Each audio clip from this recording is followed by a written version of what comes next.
Captain Sarah, Ghost Martinez, stepped out of the black SUV onto the scorching tarmac of Langley Air Force Base, her dress blues crisp despite the Virginia humidity.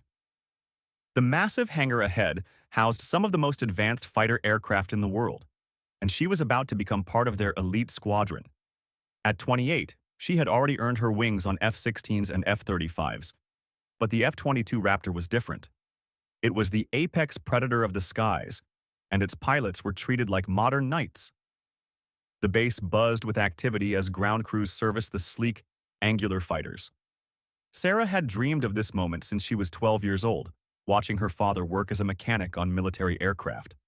He had always told her that the sky had no gender, only skill. But as she walked toward the squadron building, she couldn't shake the feeling that not everyone shared that philosophy. Admiral James Hawthorne stood at the window of his office, watching the new arrival cross the tarmac. He had reviewed her file multiple times over the past week. Impressive flight hours, exceptional scores in weapon systems, and a spotless service record. On paper, she was everything they needed. But this was the first fighter wing, the most prestigious fighter squadron in the Air Force. They had never had a female F-22 pilot, and frankly, he wasn't sure they needed to start now. Sarah entered the building and was directed to the Admiral's office. She knocked twice and waited for permission to enter. The office was decorated with photos of legendary pilots and aircraft, a shrine to aviation excellence that made her pulse quicken with excitement and nervousness. "Captain Martinez reporting for duty, sir," she said, snapping to attention with a perfect salute. Admiral Hawthorne returned the salute and gestured to the chair across from his desk. "At ease, Captain. Have a seat." He studied her for a moment, noting the confidence in her posture and the determination in her eyes. "I'll be direct with you. You're here because your scores demand it, but this squadron operates differently than anywhere you've been stationed before." Sarah nodded, keeping her expression neutral. "I understand, sir. I'm ready for the challenge." The F-22 isn't just an aircraft, Captain. It's a weapon system that requires absolute precision, split-second decision-making, and the ability to operate in situations where failure isn't an option. My pilots don't just fly these machines, they become one with them. The Admiral leaned back in his chair. "I've seen good pilots wash out of this program because they couldn't handle the pressure." "With respect, sir, pressure is something I've learned to manage. I wouldn't be here if I couldn't handle it."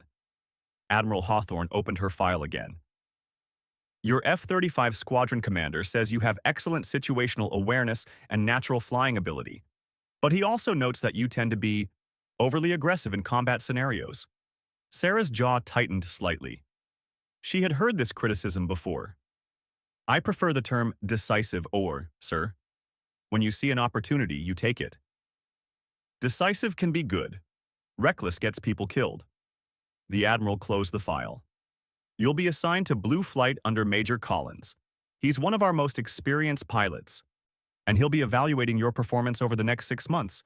If you can prove you belong here, you'll earn your permanent spot. If not..." He left the sentence hanging.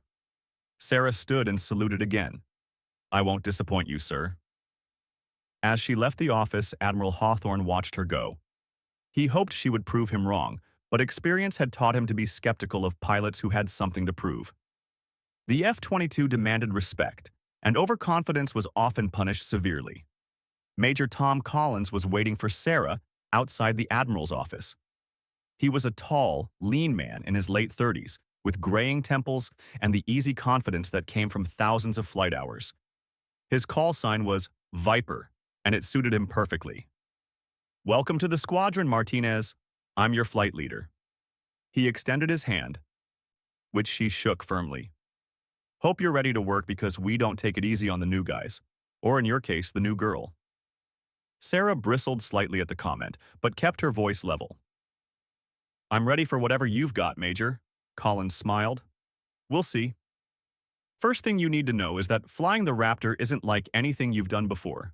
The F-16 and F-35 are great aircraft, but this beast is in a league of its own. The power, the stealth capability, the weapon systems, everything is amplified." They walked toward the flight line where several F-22s sat in various stages of preparation. Sarah felt her breath catch as she got her first close look at the aircraft she would be flying. The Raptor looked like it was designed by aliens, all angular surfaces and sharp edges that seemed to cut through the air even while sitting still. "This is your bird," Collins said, stopping next to an F-22 with the tail number 044068. "She's been through 3 pilots in the past 2 years. Nothing wrong with the aircraft. The pilots just couldn't handle her." Sarah walked around the aircraft, taking in every detail. The maintenance crew was performing pre-flight checks, and she introduced herself to the crew chief, Staff Sergeant Rodriguez. He was a no-nonsense veteran who had been working on F-22s since they first entered service. "She's a good bird, Captain," Rodriguez said. "Responsive controls, all systems running perfectly. Just remember, she's got more power than anything you've flown before. Respect that, and she'll take care of you." Over the next 2 weeks, Sarah threw herself into ground school and simulator training.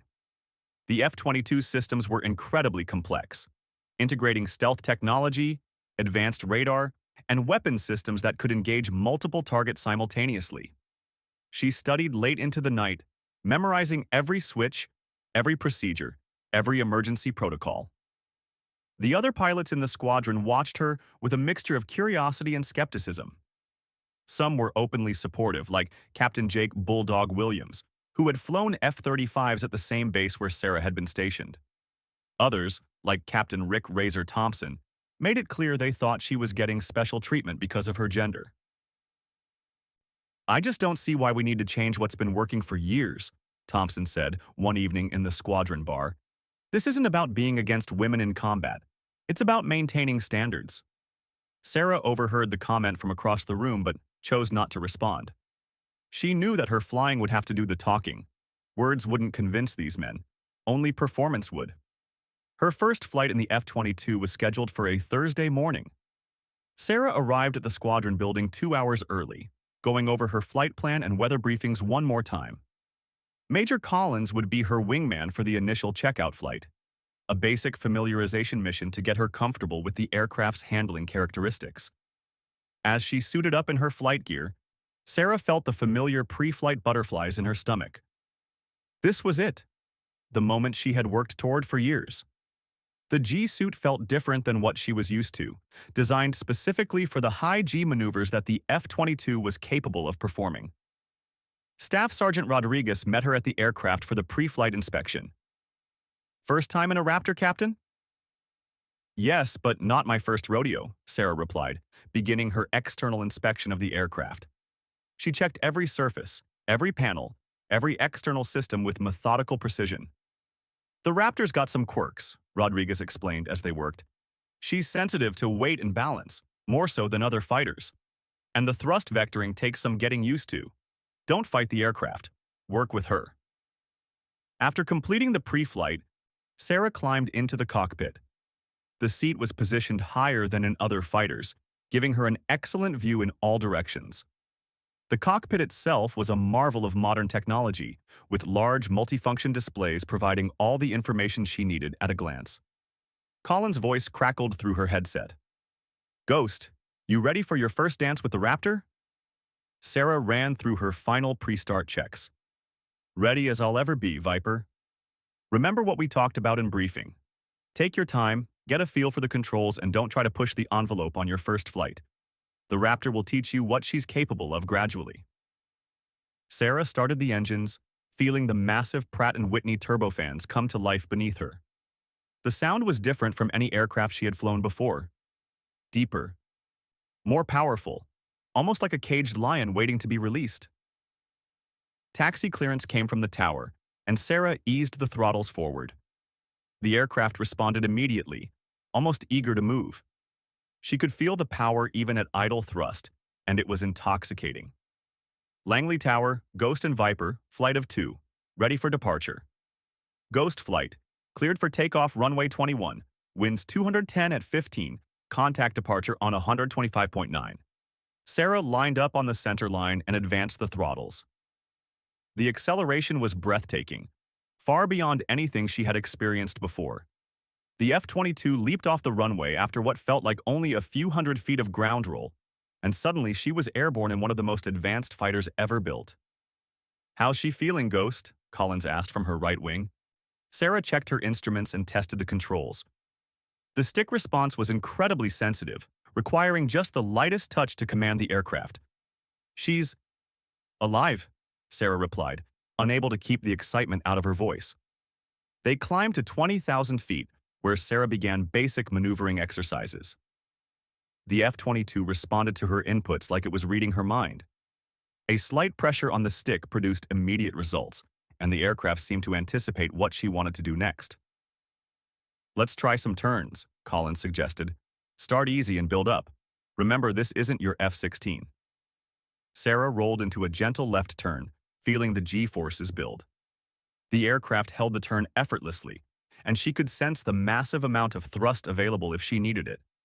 She tried progressively steeper turns, each one teaching her more about the aircraft's capabilities and limitations. After an hour of basic maneuvering, Collins suggested they head back to base. "Not bad for a first flight, Ghost. You're being appropriately cautious, which is smart. The Raptor will reveal her secrets to you gradually." As they entered the traffic pattern at Langley, Sarah felt a sense of accomplishment mixed with anticipation. This had been just a taste of what the F-22 could do, and she was eager to explore more of its capabilities. But she also knew that first impressions mattered, and there would be people analyzing every aspect of her performance. After landing and taxi back to the ramp, Sarah shut down the engines and climbed out of the cockpit. Rodriguez was waiting with the ground crew to service the aircraft. "How'd she treat you, Captain?" the crew chief asked. "Like a dream," Sarah replied honestly. "I can see why people fall in love with this airplane." Major Collins walked over as Sarah finished her post-flight inspection. "Good first flight. You showed proper respect for the aircraft and didn't try to show off. That's exactly what we want to see." But Sarah could sense there was more to his evaluation. But I can tell you were holding back. The Raptor rewards confidence, but it punishes timidity almost as much as it punishes recklessness. Next flight, I want you to start exploring more of what she can do." As Sarah walked back to the squadron building, she felt the weight of expectation on her shoulders. Admiral Hawthorne was waiting in the debriefing room, clearly interested in how her first flight had gone. "Well, Captain, how was your introduction to the Raptor?" Sarah chose her words carefully. "It's an incredible aircraft, sir. The power and responsiveness are beyond anything I've experienced. I can see why it has such a reputation." Admiral Hawthorne nodded. "Major Collins says you flew conservatively, which is appropriate for a first flight. But he also says you'll need to be more aggressive to really master the aircraft." He paused, studying her face. "Can you do that while maintaining the discipline and judgment we require?" "Yes, sir. I believe I can." "We'll see. Your next few flights will be more challenging. You'll be doing air-to-air combat training and advanced maneuvering. That's where we'll really see what you're made of." As Sarah left the building and headed to her quarters, she reflected on the day. The first flight had gone well, but she knew it was just the beginning. She had to prove not just that she could fly the F-22, but that she belonged among the elite pilots who operated them. And she had to do it while dealing with the skepticism of people like Admiral Hawthorne, who clearly had doubts about her ability to succeed. But as she thought about the feeling of the Raptor responding to her touch, of being in control of such an incredible machine, Sarah felt a surge of determination. She had worked too hard and come too far to be intimidated now. Tomorrow would bring new challenges, and she would be ready for them. 3 weeks into her training, Sarah found herself facing her biggest challenge yet. The morning briefing room was packed with pilots from across the wing as Major Collins outlined the day's exercise. It was a large-scale air combat training mission, pitting the squadron's newest pilots against some of their most experienced veterans in a complex dogfighting scenario. "Today we're running Red Flag Alpha," Collins announced, clicking to the next slide of his presentation. "Ghost, this will be your first major air-to-air exercise in the Raptor. You'll be flying as Blue 3 in a 4-ship formation against an experienced aggressor squadron flying F-16s, configured to simulate enemy fighters." Sarah felt her pulse quicken. Red Flag exercises were legendary among fighter pilots. Intense, realistic combat training that separated the wheat from the chaff. She had participated in similar exercises flying F-35s, but never as the newest pilot in a squadron filled with skeptical veterans. Captain Thompson leaned back in his chair and smirked. "Hope you're ready for this, Martinez. The aggressors don't go easy on anyone, especially not pilots they think got here because of politics rather than skill." Major Collins shot Thompson a warning look. "The aggressors will treat Ghost like any other pilot, which means they'll try their best to shoot her down. That's their job." He turned back to Sarah. "You stick with your wingmen, follow orders, and don't try to be a hero. Air-to-air combat in the Raptor is about patience and positioning, not flashy flying." Admiral Hawthorne was also present for the briefing, which was unusual. Sarah noticed him taking notes as Collins went over the mission details. She suspected he was here specifically to evaluate her performance, and the pressure of that knowledge made her stomach tighten. The mission called for the 4 F-22s to intercept a simulated strike package consisting of 8 F-16s playing the role of enemy fighters and bombers. The exercise would take place over the Atlantic Ocean training areas, giving both sides plenty of room to maneuver without civilian air traffic concerns. After the briefing, Sarah spent extra time studying the mission materials and going over radio procedures with her wingman, Captain Lisa Phoenix Chen. Chen was one of the few pilots in the squadron who had been openly supportive of Sarah's arrival, and her experience flying F-22s in combat overseas made her an invaluable mentor. "The key to Raptor tactics is using our stealth and superior sensors to engage the enemy before they know we're there," Chen explained as they walked toward their aircraft. "We can see them long before they can see us, and our missiles can reach out much farther than theirs can. But if you let them get close enough for a dogfight, you give up most of our advantages." Sarah nodded, absorbing the advice. "What about the aggressors? How good are they?" "Very good. They've been flying combat training missions against F-22s for years, and they know all our weaknesses. They'll try to force us into close-range fights where their numbers advantage comes into play. Don't let them."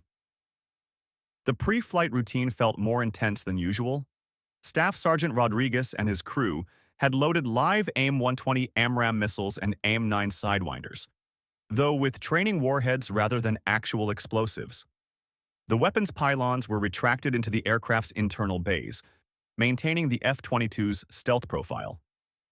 "Everything looks good, Captain," Rodriguez reported as Sarah completed her external inspection. "Your bird's ready for war, even if it's just training war." Sarah strapped into the cockpit and began her startup procedures. The familiar routine helped calm her nerves as she worked through each checklist item methodically. When both engines were running smoothly, she contacted the tower for taxi clearance. "Langley Tower, Falcon Flight of 4, ready to taxi." "Falcon Flight, taxi to runway 21, hold short. You're cleared for a formation takeoff when ready." The 4 F-22s lined up in pairs on the runway, with Sarah flying in the number 3 position next to Chen. Major Collins, flying as Falcon 1, would lead the formation with his wingman in the number 2 position. As the flight leader, he would coordinate their tactics and engagement decisions. "Falcon Flight, you're cleared for takeoff. Contact departure on 119.1. Good hunting." Collins pushed his throttles forward, and both lead aircraft began their takeoff roll. Sarah and Chen followed 15 seconds later, accelerating down the runway in perfect formation. The sight of 4 F-22 Raptors launching together was breathtaking. Over 150,000 pounds of thrust, propelling some of the most advanced fighters ever built into the clear Virginia sky.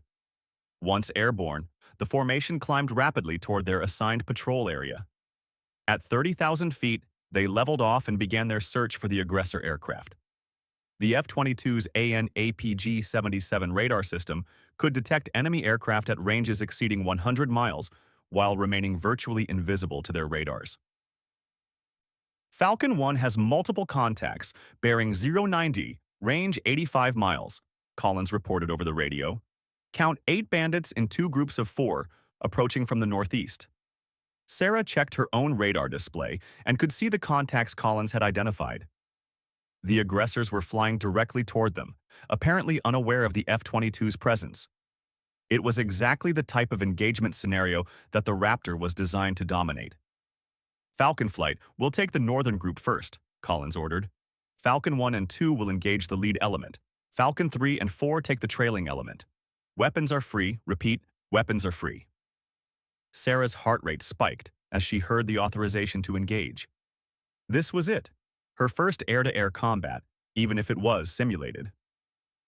She selected an AIM-120 missile and locked onto one of the F-16s in the trailing group, waiting for the optimal firing solution. Falcon 3, rifle, Chen called out, indicating she had fired her first missile. Falcon 4, rifle, Sarah immediately followed, launching her own AMRAAM at a different target. The missile dropped from the internal weapons bay and ignited, streaking away toward its target at over 3 times the speed of sound. Good shots, Collins acknowledged. Both missiles are tracking. Stand by for battle damage assessment. The exercise controllers, monitoring the engagement from ground stations, would determine whether the simulated missiles had successfully engaged their targets. In the meantime, the remaining aggressors continued their approach, now aware they were under attack but still unable to detect the F-22s on their radars. Splash 2, came the call from the controllers. Falcon 3 and 4, you have valid kills on Bandits 7 and 8. Sarah felt a surge of satisfaction. Her first shot in the F-22 had been successful. But the exercise was far from over. The remaining 6 F-16s were changing their tactics, spreading out and trying to force the Raptors into a close-range engagement. Falcon flight, bandits are going defensive, Collins reported. They're trying to get us into the merge, maintain separation and prepare for a second engagement. The next few minutes were a complex dance of positioning and maneuvering as both sides tried to gain advantage. The F-22s used their superior speed and stealth to stay at long range, while the F-16s attempted to close the distance where their superior numbers would give them an edge. Falcon 4, you have a bandit attempting to flank from the south, Chen warned Sarah. He's at 20 miles and closing fast. Sarah checked her radar and saw the contact. The F-16 was flying directly toward her position, though its pilot probably still couldn't see her on radar. She had a choice. Engage with another long-range missile or try to maneuver for a closer shot. Falcon 4 engaging bandit to the south, Sarah called out, selecting another AIM-120. But as she prepared to fire, something went wrong. Her radar lock began to waver, and the missile seeker couldn't maintain contact with the target. The F-16 pilot had apparently deployed chaff and was maneuvering aggressively to break any missile locks. Sarah tried to re-establish her lock, but the bandit was now within 10 miles and closing rapidly. Falcon 4, break left, Collins shouted over the radio. You've got a bandit in your 6 o'clock, range 5 miles. Sarah rolled the F-22 into a hard left turn, pulling over 7 Gs as she tried to evade the attacking F-16. But the aggressor pilot was skilled, and he managed to get within Sidewinder range before Sarah could escape. Falcon 4, you're dead, came the emotionless voice of the exercise controller. RTB immediately. Return to base. Sarah had been shot down in her first major air combat exercise. The shame and frustration were immediate and overwhelming. She had let down her wingman, her flight leader, and herself. Copy. Falcon 4 RTB, Sarah acknowledged, trying to keep the disappointment out of her voice. She broke away from the exercise area and began her flight back to Langley, alone with her thoughts about what had gone wrong. The debriefing after landing was brutal. The entire exercise was replayed on large screens, showing the movements and decisions of every aircraft involved. When they reached the point where Sarah was shot down, the room fell silent. Falcon 4, talk me through your decision-making when the bandit flanked south, Collins said, his voice neutral but firm. Sarah stood up to address the room full of pilots. I had a good lock initially, but the target deployed countermeasures and began aggressive maneuvering. I attempted to reacquire the lock rather than immediately maneuvering defensively. And, Collins prompted, and I allowed the bandit to get within visual range while I was focused on the radar problem. I should have disengaged earlier and reset for another attack. Admiral Hawthorne spoke up from the back of the room. Captain Martinez, in your opinion, did you make the right tactical decision? The question felt like a trap, but Sarah knew she had to answer honestly. No, sir. I prioritized the offensive shot over defensive maneuvering. In a real combat situation, that mistake would have cost me my life. The Admiral nodded slowly. At least you can recognize your errors. That's the first step in correcting them. Captain Thompson couldn't resist adding his commentary. This is exactly what I was afraid of. When you try to be a hero instead of following doctrine, people get killed. Sarah felt her temper flare, but forced herself to remain calm. I wasn't trying to be a hero, sir. I made a tactical error in judgment. The result is the same, Thompson shot back. Dead is dead. Major Collins held up a hand to stop the argument. That's enough. Tactical errors are part of the learning process. Every pilot in this room has been shot down in training exercises. The key is learning from the mistakes and not repeating them. But as the debriefing continued, Sarah could see the doubt in many of the pilots' eyes. Some were probably thinking that Thompson was right, that she was too aggressive, too focused on proving herself instead of flying smart. Others might be wondering if she simply wasn't cut out for F-22 operations. After the formal debriefing ended, Sarah remained in the room to study the replays of her engagement. She wanted to understand exactly where she had gone wrong and how she could avoid similar mistakes in the future. The more she analyzed the footage, the more she realized how many small errors had led to her being shot down. Admiral Hawthorne approached as she was reviewing the radar tapes. Studying your mistakes is good, Captain, but don't let one bad engagement define your career. Sarah looked up from the display. With respect, sir, I'm not sure everyone sees it as just one bad engagement. I feel like I'm being judged more harshly because I'm the first woman in the squadron. The Admiral sat down next to her. You're probably right about that. Fair or not, you are under more scrutiny than a male pilot would be. But that's not necessarily a bad thing.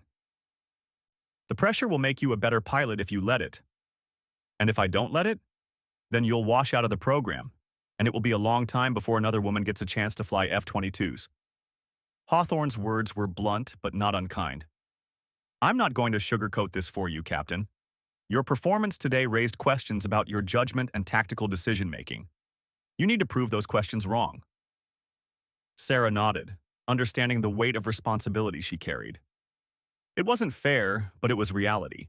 She had to be better than her male counterparts just to be considered equal. Over the next 2 weeks, Sarah threw herself into additional training with an intensity that bordered on obsession. She spent hours in the simulator, practicing different engagement scenarios and honing her decision-making skills. She studied gun camera footage from previous exercises, learning from the tactics used by successful pilots. Captain Chen became an unofficial mentor, staying late to help Sarah understand the nuances of F-22 air-to-air tactics. The Raptor isn't just about superior technology, Chen explained one evening as they reviewed training materials. It's about using that technology intelligently. You have to think 3 moves ahead, like playing chess at 500 knots. Sarah appreciated the help, but she also knew that ultimately she had to prove herself in the air. No amount of ground study could substitute for solid performance in actual training flights. Her next major test came during a night training exercise 2 weeks later. Night flying in the F-22 added additional complexity to already challenging missions. And it would be Sarah's first time operating the aircraft in darkness. Remember, your night vision isn't as good as your radar, Collins briefed her before the mission. Trust your instruments and don't try to visually acquire targets that your sensors are tracking. The Raptor's avionics are designed to fight in complete darkness. The mission profile was similar to the previous exercise, but this time Sarah would be flying as wingman to an experienced pilot rather than leading her own element. It was a sign of reduced confidence in her abilities, and she was determined to change that. As they launched into the Black Virginia night, Sarah felt the familiar rush of flying one of the world's most advanced fighters. But this time, her focus was laser-sharp. She had learned from her previous mistakes and was committed to demonstrating improved tactical judgment. The exercise began with the F-22s approaching a simulated enemy formation from high altitude. Sarah maintained perfect position on her flight leader's wing while monitoring her radar display for threats. When the engagement began, she followed orders precisely, engaging only when directed and disengaging when told to maneuver defensively. This time, when a bandit attempted to flank her position, Sarah immediately called it out to her flight leader and began defensive maneuvering without waiting for permission. She had learned that survival in air combat required quick, decisive action based on sound tactical principles. Good call, Falcon 4, her flight leader acknowledged. Take him with an AMRAAM. Sarah achieved a solid radar lock and fired her missile, which successfully engaged the target. She had redeemed herself, at least partially, by demonstrating that she could learn from her mistakes and apply tactical lessons under pressure. When they landed after the exercise, the mood in the debriefing room was markedly different. Sarah's performance had been solid, if not spectacular. She had followed orders, made good tactical decisions, and contributed to the success of the mission. Admiral Hawthorne was notably absent from the debriefing, but Major Collins made it clear that he was pleased with her improvement. "That's the kind of flying we expect from F-22 pilots," he told the assembled group. "Disciplined, tactical, and effective." As Sarah walked back to her quarters that night, she felt a cautious sense of optimism.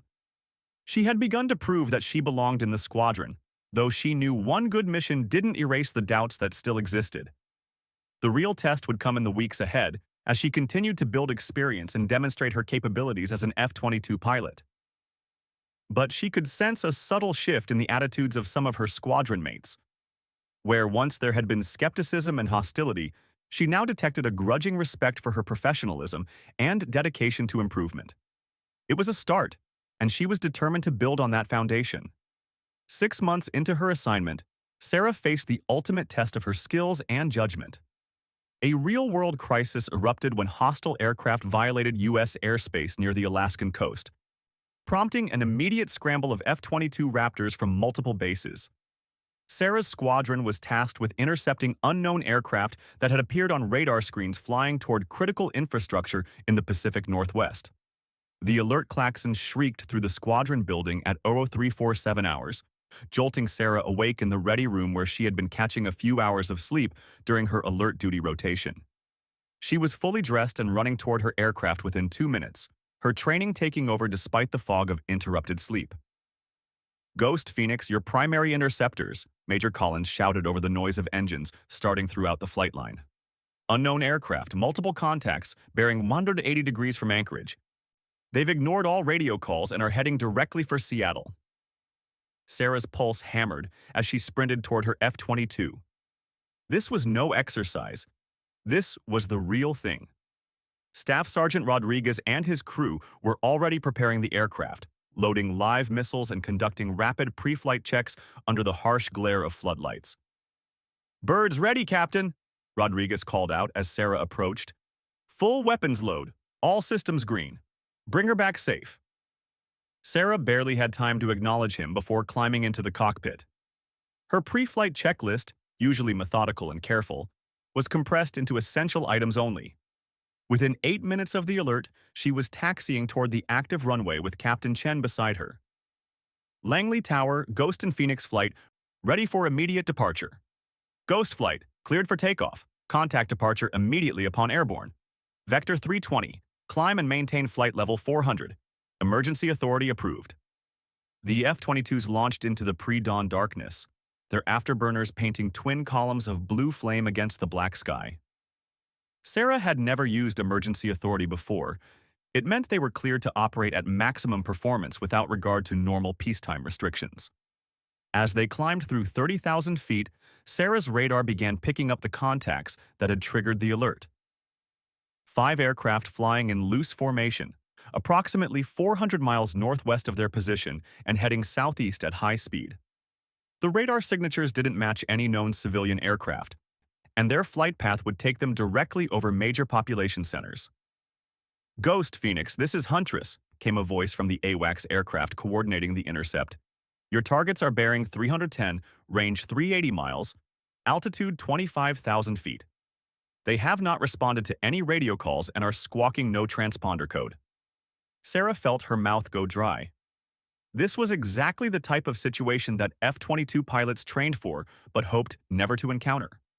Unknown aircraft approaching U.S. territory, ignoring all attempts at communication, flying directly toward critical infrastructure. In the post-9/11 world, such behavior triggered immediate defensive responses. "Phoenix, Ghost, we're authorized to intercept and identify," Chen transmitted. "Rules of engagement are weapons tight unless they demonstrate hostile intent." Weapons tight meant they could not fire unless the unknown aircraft actually attacked them or clearly threatened civilian targets. But the authorization to intercept meant they were cleared to use whatever force was necessary to stop the intruders from reaching populated areas. Sarah checked her weapon systems one more time. 4 AIM-120 AMRAAMs and 2 AIM-9 Sidewinders, all with live warheads. She had trained with these weapons hundreds of times, but the knowledge that they now contained actual explosives changed everything. If she pulled the trigger, people would die. Huntress, Ghost Flight has radar contact on the bandits, Sarah reported as the unknown aircraft appeared on her display. Multiple contacts, bearing 315. Range 320 miles. Ghost Flight, you are cleared to close and identify. Be advised, additional F-22s are launching from Elmendorf to provide backup. Sarah and Chen pushed their throttles forward, accelerating to supersonic speed as they closed the distance to the unknown aircraft. The F-22's ability to supercruise, maintain supersonic speed without afterburners, gave them a significant advantage in fuel consumption and stealth. As they got closer, Sarah began to make out details of the unknown aircraft on her radar. The signatures were consistent with civilian jetliners, but their behavior was anything but normal. They were maintaining radio silence, flying without transponders, and their flight path made no sense for any legitimate civilian operation. Phoenix, I'm getting civilian aircraft profiles on radar, Sarah transmitted. But something's not right about this. Copy that, Ghost. Huntress, can you confirm the aircraft types? Ghost Flight, initial assessment suggests commercial aircraft, possibly wide-body jets. But we have no flight plans filed for any aircraft in that area, and they're not responding to any radio calls. Sarah felt a chill of realization. Commercial aircraft being used as weapons had happened before, with devastating results. If these planes were hijacked and being flown toward major cities, the F-22s might be the only thing standing between the terrorists and thousands of innocent lives. Phoenix, Ghost, recommend we close to visual identification range, Sarah suggested. We need to see what's going on with these aircraft. Chen agreed, and they continued their intercept course. Sarah's hands were steady on the controls, but her mind was racing through the possibilities. If these were hijacked airliners, their options would be limited and terrible. Shooting down civilian aircraft, even to prevent a greater tragedy, was a decision that would haunt anyone involved for the rest of their lives. Ghost Flight, you are cleared to close to visual range for identification, came the authorization from Huntress. Use extreme caution. Unknown aircraft have deviated slightly toward Vancouver metropolitan area. The course change toward a major population center confirmed Sarah's worst fears. She pushed her throttles further forward, desperate to reach the unknown aircraft before they could threaten civilian targets. The F-22's powerful engines responded instantly, accelerating her past Mach 1.5 as she closed the final miles. Phoenix, Ghost has visual contact, Sarah transmitted as the first of the unknown aircraft came into sight. What she saw through her helmet-mounted display made her blood run cold. The lead aircraft was indeed a commercial airliner, a wide-body jet that should have been carrying hundreds of passengers on a routine flight. But something was horribly wrong. The aircraft's windows were dark, and it was flying in perfect formation with 4 other identical planes in a pattern no civilian airline would ever use. Phoenix, these are definitely commercial aircraft, but they're flying in military formation, Sarah reported. No lights, no response to radio calls, and they're maintaining perfect spacing. Copy, Ghost. Huntress, are you getting this? Affirmative, Ghost Flight. Stand by for further instructions. Sarah flew alongside the lead aircraft, trying to see inside the cockpit. What she observed sent a shock through her system. The cockpit appeared to be occupied, but the figures inside were wearing what looked like military-style clothing rather than civilian pilot uniforms. Phoenix, I think these planes have been hijacked, Sarah transmitted on a secure frequency. The people in the cockpit don't look like airline crew. Before Chen could respond, Sarah noticed something that made her heart stop. The lead aircraft was beginning to descend, and its course was taking it directly toward the Seattle metropolitan area. The other 4 planes were following suit, spreading out into a formation that would allow them to hit multiple targets simultaneously. Huntress, Ghost Flight. The bandits are beginning their attack runs toward Seattle. Request immediate weapons authorization. The pause before the response felt like an eternity. Sarah knew that somewhere, senior military commanders and possibly political leaders were making one of the most difficult decisions imaginable: whether to authorize the shooting down of civilian aircraft to prevent a potentially catastrophic terrorist attack. Ghost Flight, Huntress. You are authorized to engage. Repeat, weapons are free. Stop those aircraft by any means necessary. Sarah felt the weight of that authorization settle on her shoulders like a physical burden. She was being ordered to shoot down civilian aircraft, possibly killing hundreds of innocent passengers to prevent an even greater loss of life on the ground. Phoenix, Ghost. Engaging lead bandit with AMRAAM, Sarah transmitted, her voice steady despite the magnitude of what she was about to do. She selected her longest-range missile and achieved a solid radar lock on the lead aircraft. Her finger moved to the trigger, but she hesitated for just a moment. Once she pulled that trigger, there would be no going back. Lives would be lost, and she would have to live with that decision forever. The lead aircraft suddenly banked sharply toward downtown Seattle, confirming its hostile intent. Sarah pulled the trigger. Ghost, rifle, AMRAAM in flight. The missile streaked away from her F-22, guiding toward the hijacked airliner with deadly precision. Sarah watched on her radar as the weapon closed the distance, knowing that in seconds it would impact the aircraft and end the lives of everyone aboard. But then something unexpected happened. Instead of the catastrophic explosion she had expected, Sarah heard a different sound on her radio, the voice of the lead aircraft's pilot. American military aircraft, this is Flight 447. Do not fire. We are a legitimate flight experiencing radio failure. Sarah's heart nearly stopped. The voice was clear, professional, and desperate. Had she just fired a live missile at an innocent civilian aircraft? All flights. Abort mission. Repeat.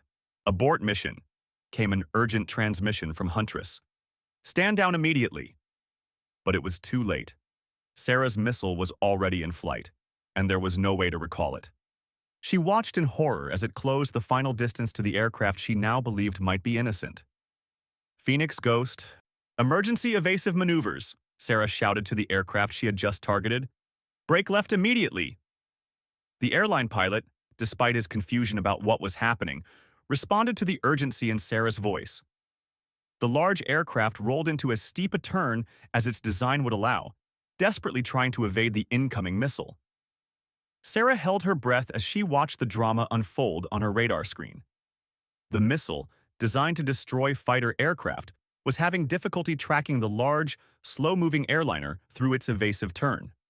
For a moment, it looked like the weapon might miss. But then the missile's seeker head reacquired the target, and Sarah watched helplessly as it closed the final few hundred yards. She was certain she was about to witness the destruction of an innocent civilian aircraft and the deaths of everyone aboard. The explosion, when it came, was smaller than she had expected. Instead of the massive fireball that would have resulted from a direct hit on the aircraft's fuel tanks, there was a smaller detonation followed by debris falling away from the airliner. Flight 447, what's your status? Sarah called out, hoping against hope that the aircraft had somehow survived. We've been hit, came the panicked response. We have damage to our left engine and hydraulic systems, but we're still flying. What the hell is going on? Sarah felt a mixture of relief and confusion wash over her. The missile had apparently struck the aircraft's engine rather than its fuselage, causing serious damage but not destroying the plane.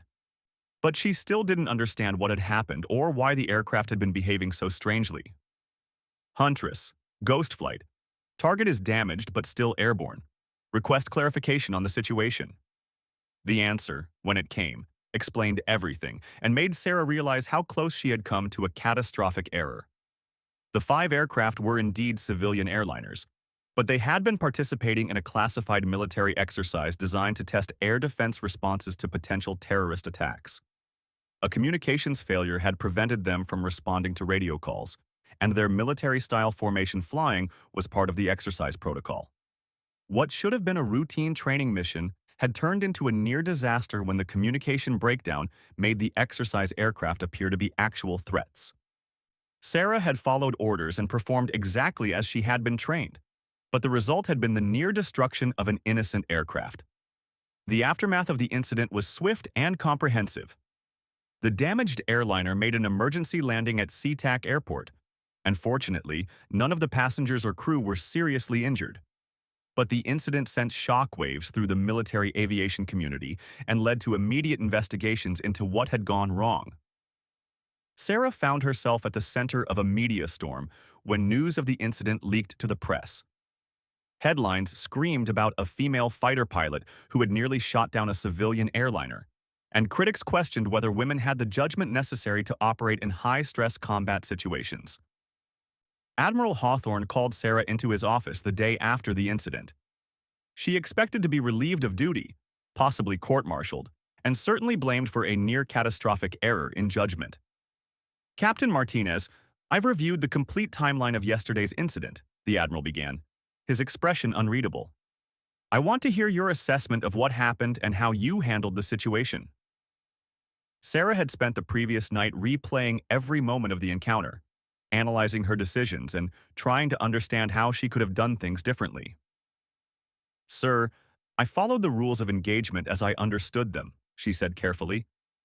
"The aircraft were behaving in a manner consistent with hijacked planes being used for terrorist attacks. When they began descending toward populated areas and failed to respond to radio calls, I engaged as ordered. And when you learned the truth about the exercise, I attempted to warn the target aircraft to take evasive action, which likely prevented the missile from causing more serious damage." Admiral Hawthorne nodded slowly. "Captain, this incident has generated significant controversy, as I'm sure you're aware. There are people calling for your removal from the F-22 program, and others questioning the wisdom of having women in frontline fighter roles." Sarah felt her stomach drop. After months of proving herself, was she going to be removed from the program because of a training accident that wasn't entirely her fault? "However," the Admiral continued, "I've also received reports from every pilot who has flown with you, assessments from your instructors, and recommendations from your squadron commander. The consensus is that you are an exceptional pilot who made the right decisions based on the information available to you." Sarah blinked in surprise. She had expected condemnation, not support. "Major Collins has recommended that you be given a permanent assignment to the squadron," Admiral Hawthorne said. "He believes you have demonstrated the judgment, skill, and courage that we require in F-22 pilots. I concur with his recommendation." Relief flooded through Sarah, but she also felt the weight of responsibility that came with the Admiral's decision. "Furthermore," the Admiral continued, "the investigation into the communication breakdown has revealed significant problems with our exercise protocols. Your quick thinking in warning the target aircraft likely prevented a much worse outcome. In recognition of your actions under extremely difficult circumstances, you're being recommended for the Distinguished Flying Cross."